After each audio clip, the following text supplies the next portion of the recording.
안녕하세요. 우주 탐험에 대한 열정과 우주에 대한 호기심이 가득한 여러분.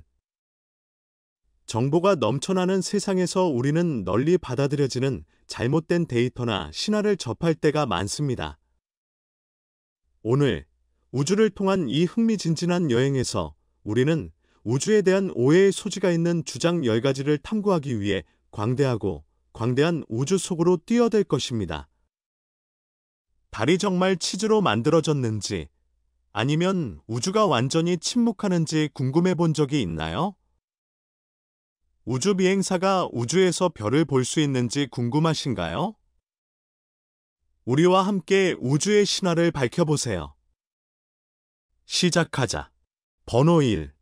우리 태양은 이런 것이 아닙니다. 오히려 이것에 우리 별이 밝은 노란색 불덩어리라고 항상 믿어왔다면 당신은 틀렸습니다. 우선 태양은 노란색이 아니라 녹색이다. 아니면 그런 것 과학자들은 별이 방출하는 색상 스펙트럼을 기반으로 별의 온도를 계산합니다.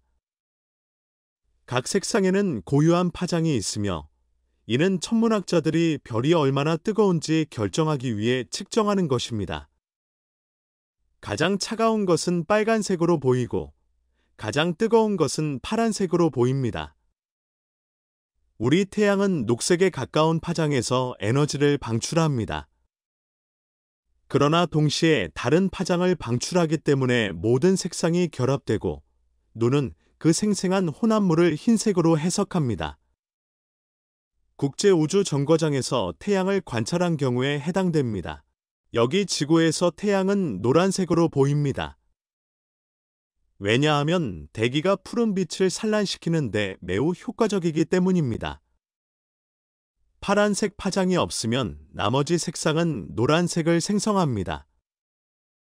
우리 별이 실제로 노란색이었다면 온도는 약 800디그리 셀시어스 더 낮을 것입니다. 거주 가능 지역은 더 좁아지고 지구는 차갑고 죽은 암석이 될 것입니다. 그리고 이것은 당신이 우주에 관해 거짓말을 한 유일한 것이 아닙니다. 2번. 태양은 뜨겁지만 불이 붙지 않습니다.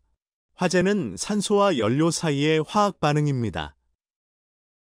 우주의 대부분의 별과 마찬가지로 우리 태양은 주로 수소와 헬륨으로 만들어진 거대한 가스 공입니다.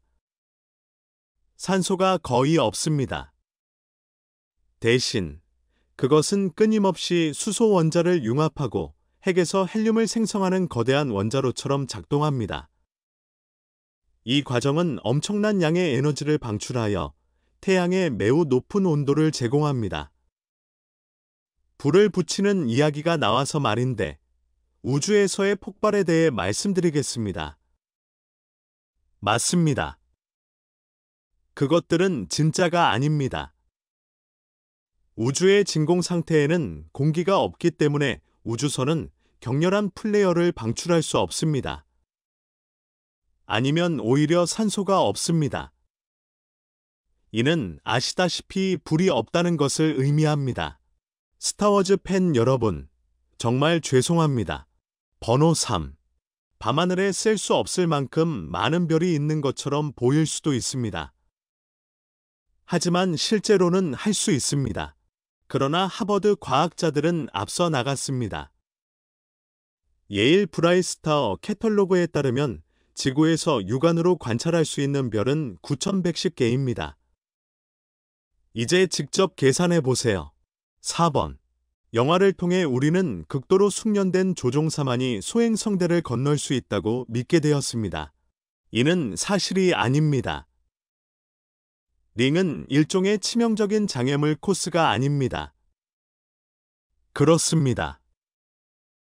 우주 먼지부터 달 크기의 4분의 1까지 다양한 크기의 우주 암석이 수족에 있습니다. 이 소행성 중 약 10만 개는 폭이 1km 이상이지만 우주 전역에 널리 퍼져 있습니다. 화성과 목성 사이의 소행성대는 직경이 2억 2,500만 K입니다. 즉, 지구에서 태양까지의 거리의 1.5배이므로 암석은 서로 수백만 킬로미터 떨어져 있습니다. 우주선이 그들 중 하나와 충돌하는 것은 거의 불가능합니다. 번호. 만약 당신이 우주선의 감압실에서 광활한 우주로 발사된다면 당신은 즉시 아이스 캔디로 변하지 않을 것입니다. 그 이유는 얼기 위해서는 우주와 신체 사이의 온도 전달이 이루어져야 하기 때문이다. 그러나 열과 추위는 진공 상태의 우주에서는 매우 빠르게 이동하지 않습니다. 당신의 몸은 얼어붙을 것이지만 그렇게 하는 데는 몇 시간이 걸릴 것입니다. 그런 일이 발생하면 당신은 다른 이유로 오랫동안 죽어있게 될 것입니다. 그리고 아니요. 우주에서도 폭발하지 않습니다. 그러나 혈류의 질소가 서로 뭉쳐서 몸이 2배로 부풀어 오르기 때문에 몸이 부풀게 됩니다. 그러나 이것이 당신을 죽이는 것은 아닙니다. 산소가 부족하면 그럴 것입니다. 우주에서 15초가 지나면 뇌는 혈액으로부터 충분한 산소를 공급받지 못해 의식을 잃게 됩니다. 우주에 떠 있는 지 2분 안에 당신의 장기는 하나씩 작동을 멈춥니다. 번호 6. 우주는 극도로 추운 것처럼 보이지만 그렇지 않습니다. 실제로 온도라는 것은 없습니다. 온도는 입자가 이동하는 속도와 입자가 운반하는 에너지의 양으로 정의됩니다. 진공 상태의 우주에서는 움직일 수 있는 입자가 없습니다. 그러므로 공간에는 온도가 부족하다. 물론 우주 공간은 절대 진공 상태는 아니다. 여기에는 열을 생성하는 입자와 방사선이 포함되어 있으며 별 주변을 시작으로 우주의 특정 영역은 매우 뜨겁습니다. 그러나 멀리 떨어져 있을수록 입자가 더 많이 분산되어 해당 공간이 극도로 얼어붙게 됩니다. 일부 밀도가 높은 가스 구름은 마이너스 263디그리 셀시어스에 도달할 수 있습니다. 번호 7.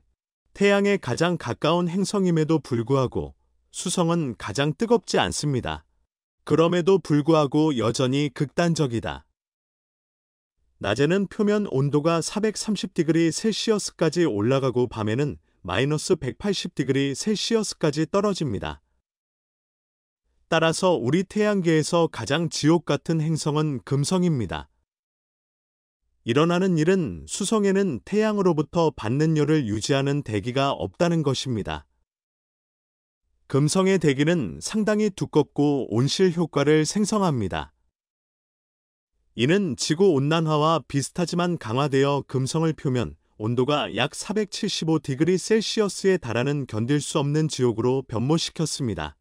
8번. 우리 태양계 전체는 은하계의 한 곳에 가만히 남아있지 않습니다. 220km/s의 속도로 우주를 비행하고 있습니다. 즉, 지구가 태양 주위를 회전하는 속도의 7배에 달하며 태양계가 은하수를 완전히 공전하는 데는 2억 3천만 년이 걸립니다. 지난번 우리가 지금 있는 곳을 지나갔을 때 지구에는 하나의 초대륙이 있었고 공룡들은 이제 막 돌아다니기 시작했습니다. 번호 9. 행성은 태양을 공전하지 않습니다. 우리 태양계를 구성하는 모든 것은 균형을 이루고 있습니다. 그리고 태양은 우리 행성 근처에서 가장 거대한 물체이지만 이중력 전쟁에 참여하는 다른 행성들이 있습니다. 태양을 공전하는 대신 행성과 다른 그들과 우리 별 사이의 중심점을 중심으로 회전합니다. 이러한 지점을 바리센터, 베리센터라고 합니다.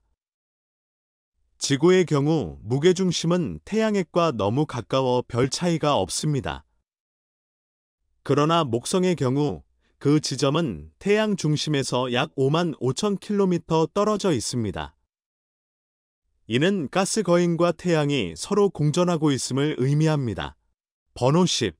우주에서 보면 지구는 둥글게 보이지만 실제로는 불규칙한 모양의 타원체입니다.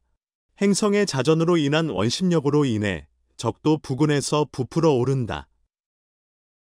결과적으로 지구는 극지방보다 적도지방이 약 43km 더 넓습니다. 이는 부온 부분의 중력을 약간 낮추어 극 근처가 아닌 적도 지역에서 우주 로켓의 발사를 용이하게 합니다. 번호 11.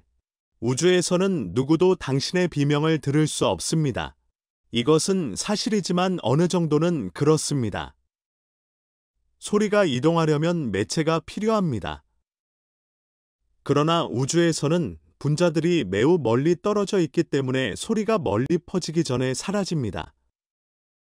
모든 우주 재앙, 초신성, 서로 충돌하는 블랙홀은 여러분이 듣기도 전에 조용해집니다. 하지만 우주에는 페르세우스 은하단 중심에 있는 블랙홀 주변의 뜨거운 가스 구름과 같이 소리를 전달하기에 충분한 입자가 있는 장소가 있습니다. 가스가 축적되면 실제로 블랙홀의 소리를 들을 수 있을 정도입니다. 물론 다른 행성에서도 소음이 납니다. 만약 당신이 그 소리를 들을 수 있다면 어떤 소리가 날지 아시나요? 번호 12. 닐 암스트롱. 닐 아음스트롱은 달에서 이상한 만남을 가졌으며 이를 50년 넘게 다른 사람들에게 숨겨왔습니다. 아폴로 11호의 사령관은 1969년 7월 20일 달 표면에 발을 디딘 최초의 인간이 되어 달성한 위협으로 인해 나사의 우주 여행 전설 중 하나입니다. 우리 모두는 이러한 역사적 경험을 알고 있습니다. 그러나 특히 대중에게 숨겨졌던 사건이 하나 있습니다. 달에 있는 동안 암스트롱은 아폴로 11호 임무가 집으로 돌아가는 것을 거의 막는 무언가에 직면했습니다. 그는 죽을 때까지 이 사실을 비밀로 지켰습니다. 달에 첫 번째로 발을 디딘 사람은 우리에게 무엇을 숨겼나요? 최초의 달 착륙은 서서히 미국 신화의 영역이 되었습니다. 이 성과는 10년간의 우주 여행이 하나의 사건으로 집중될 정도로 놀라운 성과였습니다. 마치 1969년 여름날 세 남자가 로켓을 타고 달에 가서 우주복을 입고 돌아다니며 성조기를 꽂고 집으로 돌아온 것 같습니다. 그러나 그것이 전부가 아니었습니다. 닐 아음스트롱은 자신이 비밀로 간직하고 있던 무언가를 발견했지만 결국 그가 죽으면서 그 사실이 드러났습니다. 닐 암스트롱이 1969년 7월 20일 인류를 위해 작은 발걸음을 내딛기 전에 그와 아폴로 11호 승무원들은 달 탐사 임무를 준비하기 위해 엄격한 훈련 과정을 거쳤습니다. 대부분의 훈련은 테스트 시설과 강의실에서 이루어졌지만 나사는 우주 비행사에게 지질 샘플 수집과 같은 임무도 할당했습니다. 그들은 또한 근육 기억을 구축하고 이러한 절차를 달에서 재현하는 데 도움이 되도록 달 모듈에 들어가고 나가는 것을 훈련했습니다. 팀의 훈련을 가능한 한 현실적으로 만들기 위해 승무원은 달의 지형과 이상하게 유사해 보이는 지구상의 일부 장소에서 훈련했습니다. 나사는 달과 유사한 위치를 찾고 있었고 우주 비행사들은 임무 수행 중에 만나게 될 지질학적 특징에 대해 배우기 위해 미국과 해외의 여러 위치에서 훈련을 받았습니다. 현장 훈련이 주목을 받은 이유는 나사가 우주 비행사들이 시간 낭비 없이 샘플을 수집하고 사진을 찍는 근육 기억 단계를 배우기를 원했기 때문입니다. 그들은 여러 현장에서 토양 및 암석 샘플을 수집하고 분석하는 연습을 했을 뿐만 아니라 다양한 수준에서 도랑을 파고 샘플을 수집했습니다. 위치를 선택하고 샘플을 수집하면서 지질학적 특징을 구두와 서면으로 설명하고 현장을 사진으로 문서화하고 샘플에 라벨을 붙이는 연습을 했습니다. 나사는 아날로그 임무를 우주 비행사를 위한 정규 훈련 도구로 전환했습니다. 어팔로 11호가 착륙하는 동안 닐과 아음스트롱은 컴퓨터에 오류 코드 1200이가 표시되고 그 출처를 알 수 없는 문제에 직면했습니다. 휴스턴의 관제사는 달 탐사선의 긴장이 고조되자 문제를 조사했습니다. 통신이 두절되었고 컴퓨터에 문제가 있었고 비행 디렉터는 통제센터의 전력 부족을 걱정했습니다. 문제는 사령부 분리 이후 무선 링크 문제로 시작됐다. 비행 책임자는 얼마나 많은 정보가 충분한지에 대해 결정을 내렸다고 인정했습니다. 동력 강화 및 로켓 브레이크 착륙을 시작하라는 명령이 내려졌지만 통신이 두절되었습니다. 암스트롱은 문제를 해결하려고 노력했지만 무선 연결이 계속 실패했습니다. 상황이 악화되면 임무를 중단해야 할 수도 있다. 한편, 달 착륙선 조종실에서는 착륙 컴퓨터가 재설정될 경우 과부하를 나타내는 과부하 경보를 포함하여 여러 경보가 활성화되었습니다. 이 경보로 인해 그들은 임무를 즉시 중단해야 했습니다. 지구상의 비행 관제사는 달 착륙 중 통신 문제와 간헐적인 레이더 데이터를 처리하고 있었습니다. 컴퓨터가 너무 많은 데이터를 수신하여 달 착륙선에 알 수 없는 경보가 발생했습니다. 지구상의 비행 관제사는 경보가 지속적으로 반복되지 않는 한 착륙을 계속하기로 결정했습니다.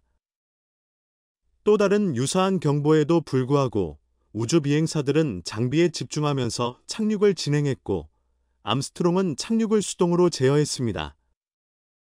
그러나 새로운 문제가 발생했습니다.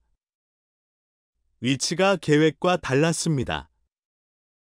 암스트롱은 동력 하강에 대해 생각해 보라고 제안했지만 의사소통이 두절되었습니다. 그는 그것을 해결하려고 노력했지만 성공하지 못했습니다. 상황이 악화되면 중단해야 할 것입니다. 마스터 알람이 울리고 착륙 컴퓨터의 착륙 중 산소 과부하가 표시되었습니다. 닐 암스트롱은 휴스턴에게 조종석에서 울리는 경보음에 대한 설명을 요청했습니다. 임무 관제사 스티브 베일즈는 경보가 불규칙한 한 계속하는 것이 안전하다고 결정했습니다. 결함이 있는 컴퓨터로 착륙을 중단하는 것은 계속하는 것만큼이나 위험했기 때문에 그들은 착륙을 계속하기로 결정했습니다. 동료 우주비행사 찰리 듀크는 우리는 계속해서 경고를 발령하고 있다며 메시지를 우주로 전달했다. 컴퓨터가 또 다른 경보를 발령했음에도 불구하고 그들은 착륙하는 동안 계속하기로 결정했습니다. 그들은 계기판에 초점을 맞추었고 암스트롱은 착륙을 수동으로 제어했습니다. 그러나 또 다른 문제가 서서히 나타나기 시작했습니다. 원래 있어야 할 곳에 없었습니다. 암스트롱은 지휘관의 창문에 자신의 키에 맞게 조정된 격자가 있어서 달에서의 자신의 위치를 확인할 수 있다는 것을 기억했습니다. 그러나 달의 불규칙한 중력과 사령선에서 분리되었을 때 얻은 추가 속도로 인해 계획된 착륙 지점을 초과하게 되었습니다.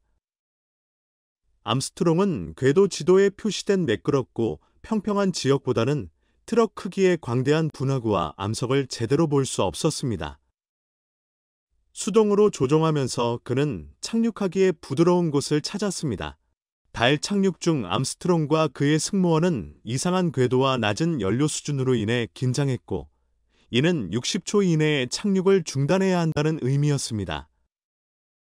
암스트롱은 속도와 범위를 계산하면서 약점을 찾았습니다. 착륙 후 승무원은 체크리스트를 검토했지만 콘솔의 압력이 증가하는 것이 관찰되었습니다. 상황이 보고되어 임무 중단을 고려했지만 엔진의 연료 얼음이 녹아 문제가 해결되었습니다.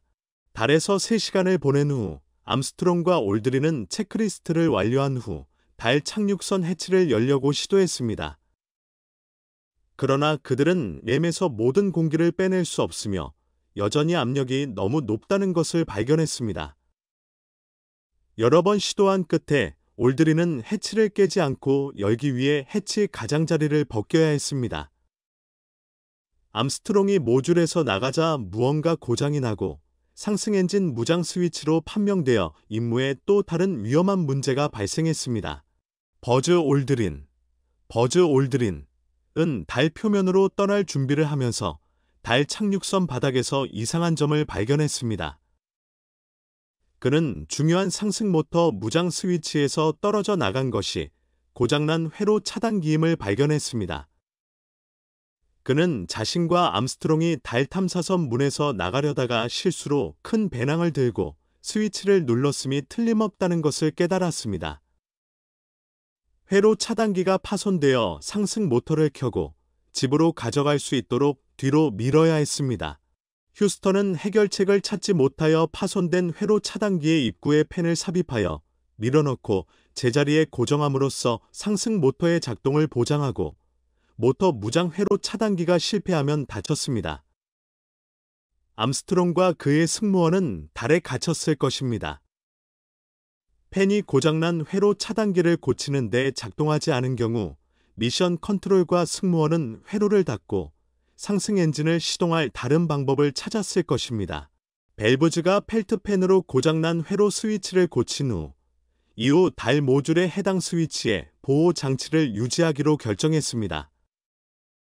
아무리 즉흥적으로 준비했음에도 불구하고 상승 엔진은 성공적으로 점화되었고 우주 비행사들은 지구로 돌아올 수 있었습니다. 올드린은 고장난 스위치와 그가 사용했던 펜을 아직도 보관하고 있고 암스트롱은 이글 달 모듈의 작은 조각들로 가득 찬 가방을 보관하고 있습니다. 2012년 암스트롱이 사망한 후 그의 미망인은 보관 가방을 워싱턴 국립항공우주박물관에 기증했습니다. 우주 유물 큐레이터는 안전 로프, 장비 지지대, 조명, 비상 렌치 등 달 탐사에서 얻은 귀중한 품목이 들어있는 암스트롱의 지갑을 흥미롭게 여겼습니다. 또한 달 착륙의 상징적인 이미지를 기록하는 광학 조준경과 카메라도 포함되었습니다. 암스트롱은 이 가방을 40년 이상 비밀로 간직했고 달 탐사선이 달 표면에 충돌하기 전 가방과 그 내용물이 파괴되는 것을 막기 위해 사령선으로 옮겼지만 암스트롱이 그 가방을 어떻게 입수했는지는 알려지지 않았다. 사명. 암스트롱이 우주 임무에서 유물을 심지어 그의 아내에게도 숨겼다는 사실은 알려지지 않았으며 그의 동기에 대한 의문을 제기합니다. 암스트롱과 그의 달팀이 흥미로운 암석 사진을 찍기 위해 달의 일부를 튕겨서 몇 가지 규칙을 어겼다는 언급은 근거 없는 추측입니다. 사진이 외계에서 나온 것으로 판명되었다는 증거는 없습니다. 우주와 우주의 놀라운 복잡성을 살펴보는 이 매혹적인 여행에 함께해 주셔서 감사합니다. 이 콘텐츠가 마음에 드셨다면 동영상의 좋아요를 누르고 저희 채널을 구독하시는 것을 잊지 마세요. 다음 영상에서 만나요.